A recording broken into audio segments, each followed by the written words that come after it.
आज हम बात करेंगे डील मॉडल के बारे में, जो कि 2009 में पब्लिश हुआ था।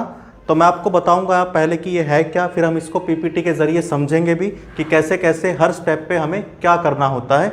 तो नमस्कार दोस्तों, मैं हूं संगीत शर्मा और आप हमारे चैनल पर बीएड के एक्सपीरियंशियल लर्निंग के सारे सिलेबस की वीडियो आपको मिलेगी, तो आप चैनल को सब्सक्राइब जरूर कीजिए। तो चलिए शुरू करते हैं। तो सबसे पहले तो किन्होंने दिया था, ये डॉक्टर क्लेटन एंड सरा एश, इन दोनों ने 2009 में इसे पब्लिश किया था, यानी तब ये मॉडल हमारे सामने आया था, एग्जिस्ट हुआ था। अब इसमें तीन चीजें हैं। डील में आपको जो दिख रहा है, डी से है डिस्क्राइब, यानी वर्णन करना। ये क्या है अभी डिटेल में हम इसको आगे समझेंगे। उसके बाद ई एग्जामिन करना, यानी जांच करना, जो आपने एक्सपीरियंस किया है उसकी जांच करना।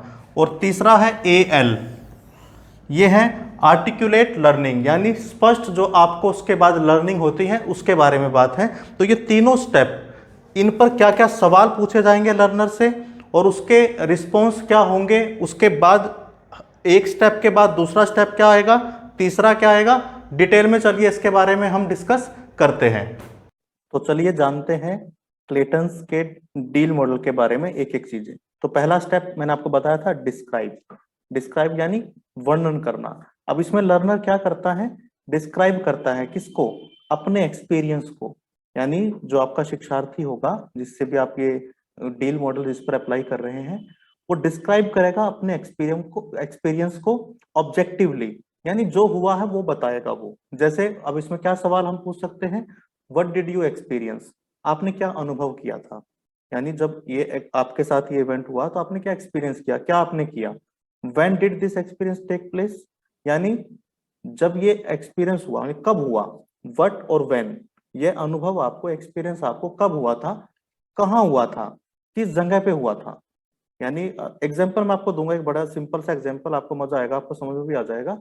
और उसके बाद आपने क्या किया था, यानी वो लर्नर बता रहा है कि मैंने ये किया था, दूसरों ने ये किया था, और कौन कौन से एक्शन हमने वहां पर लिए थे और कौन कौन इसमें शामिल थे।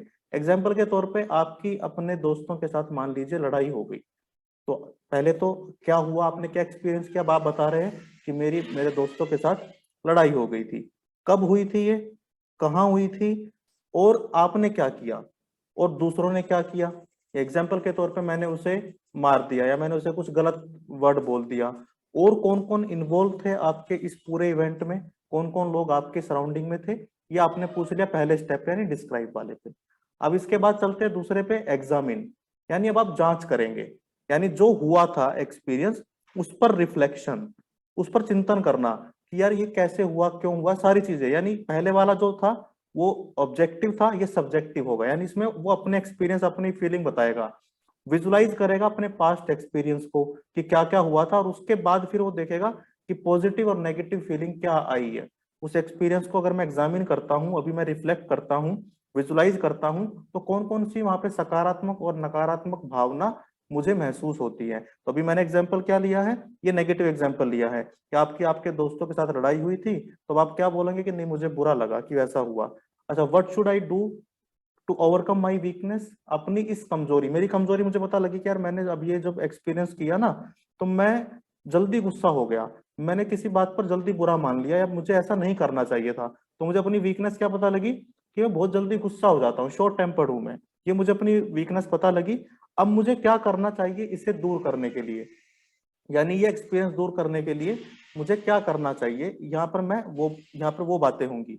अब आपने कौन कौन से एकेडमिक स्किल यूज किए उस एक्सपीरियंस के टाइम पर, या आपने उन उन सब जितना भी आपके पास बौद्धिक ज्ञान था, जो भी आपके पास प्रोफेशनल स्किल थे, वो आपने क्या यूज किया उसके अंदर, कौन सी बुद्धि का आपने उपयोग किया अपने, कौन से आपने वहां पर अपने स्किल लगाए और कौन से आपको लगाने चाहिए थे।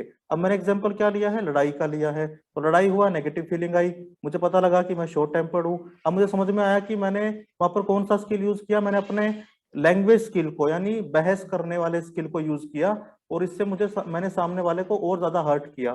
तो क्या मुझे ये करना चाहिए था, तो मुझे समझ में आया कि नहीं यार, मुझे ऐसा नहीं करना चाहिए था, मुझे इसके ऊपर थोड़ा सा अपने नियंत्रण रखना चाहिए था। ये दूसरा स्टेप हो गया। अब तीसरा है स्पष्ट, आपको आर्टिकुलेट क्या लर्निंग हुई है, तो ये एक्चुअली में क्या है, कंक्लूजन है आपकी नई लर्निंग का। जो आपने अब आपने क्या सीखा कि यार मुझे नहीं करना चाहिए था, मैंने गलत कर दिया, मतलब मुझे ऐसा नहीं करना चाहिए था उस टाइम पे। तो अब मैंने क्या सीखा, मैंने ये सीखा कि जब भी दोस्तों में कुछ बात होगी तो मैं छोटी मोटी बातों पर गुस्सा नहीं होऊंगा, यानी मैं किसी भी जगह पर अपना रिएक्शन जो है वो ज्यादा नहीं करूंगा। तो अब इससे मेरी लर्निंग में क्या ऐड हुआ, मेरी लर्निंग में ऐड हुआ कि कभी भी दोस्तों के बीच में कैजुअल चीजों को ज्यादा सीरियस नहीं लेना चाहिए, और कभी कभी हमें चीजों को इग्नोर करना भी आना चाहिए। तो मैं इसे फ्यूचर में कैसे यूज करूंगा, इस लर्निंग को मैं ऐसे यूज करूंगा कि जब भी कभी फ्यूचर में मेरा कोई दोस्त, मेरा कोई जानकार मेरे ओपिनियन से अलग कोई बात कहेगा, जो मैं मानता हूं उससे अलग कुछ बात कोई विचार रखेगा, तो मैं उसे स्वीकार करूंगा। और अगर स्वीकार भी नहीं कर पाया तो एटलीस्ट मैं वहां पर ओवर रिएक्ट नहीं करूंगा, मैं ज्यादा वहां पर अपना गुस्सा नहीं दिखाऊंगा। तो अब इस सिचुएशन को देखते हुए अब आप देखते हो कि ये जो लर्निंग है इसकी कितनी वैल्यू है। ये सिचुएशन या आगे आने वाली सिचुएशन जो भी हो सकती है उसमें क्या वैल्यू है, इसमें वैल्यू ये है कि कल को मैं टीचिंग करने जाऊंगा तो भी हो सकता है कि मेरे जो स्टूडेंट हैं वो मेरे विचार से अलग कोई विचार रखते हो, तो वहां भी मुझे काम आएगी ये चीजें कि मैं अपने ऊपर कंट्रोल करना, नियंत्रण करना सीख जाऊंगा। अब एक आपको स्पेसिफिक और ऐसे लक्ष्य निर्धारित करने हैं जिन्हें आप देख सके, मेजर कर सके कि मैं कितना वहां तक पहुंच पाया हूं। जैसे एग्जांपल के तौर पे यहाँ पे शेख चिल्ली नहीं बनना, बड़े बड़े लक्ष्य नहीं रखने। मुझे क्या रखना है कि अच्छा मैं अब अपने गुस्से पर कंट्रोल करना शुरू करूंगा, मैं छोटी छोटी बातों को इग्नोर करना शुरू करूंगा, अभी छोटी छोटी बातों को।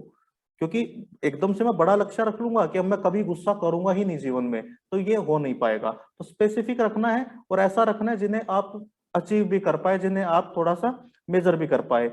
और ये यहाँ पर क्या कंसीडर करना है मुझे कि इसके बेनिफिट क्या होंगे और चैलेंज क्या होंगे, दोनों चीजें। बेनिफिट तो अक्सर हम देख लेते हैं, चैलेंज नहीं देखते। बेनिफिट क्या होंगे कि इससे मेरे रिलेशनशिप अच्छे रहेंगे, मुझसे लोग जुड़ेंगे, मुझसे कोई भी मतलब बेफालतू में मेरी किसी दोस्त के साथ लड़ाई नहीं होगी। चैलेंज क्या रहेंगे, चैलेंज ये रहेंगे कि मुझे अपनी भावनाओं पर, अपने इमोशंस पर नियंत्रण रखना पड़ेगा, मुझे अपना टेम्पर लूज नहीं करना, मुझे अपने आप को समझना पड़ेगा, अवेयरनेस में जीना पड़ेगा। मुझे हमेशा ये देखना पड़ेगा कि मेरी बात, मेरी कही गई बात किसी के मन मस्तिष्क पर क्या असर डालती है। चैलेंजिंग है थोड़ा, क्योंकि अक्सर हम क्या करते हैं, इंपल्सिव होके डिसीजन ले लेते हैं, बोल देते हैं। तो ये दोनों चीजें देखनी है। तो इस तरह हम क्या करेंगे, जो यहाँ पर हम सीखेंगे ना वो बिल्कुल स्पष्ट हो जाएगा हमारे दिमाग में कि अच्छा अब मुझे ये सीखने को मिला, अब इसे मैं अपने फ्यूचर में यूज करूंगा, इसके ये फायदे हैं, इसके ये चैलेंज है। तो ये था हमारा दोस्तों डील मॉडल। मैंने कोशिश की है आपको मैं सिंपल और साधारण भाषा में इसे समझाऊं, ज्यादा टेक्निकल वर्ड यूज ना करूं। तो अब आप इसको अपने जीवन में लगाकर देखिए तो आपको समझ में आ जाएगा इजीली।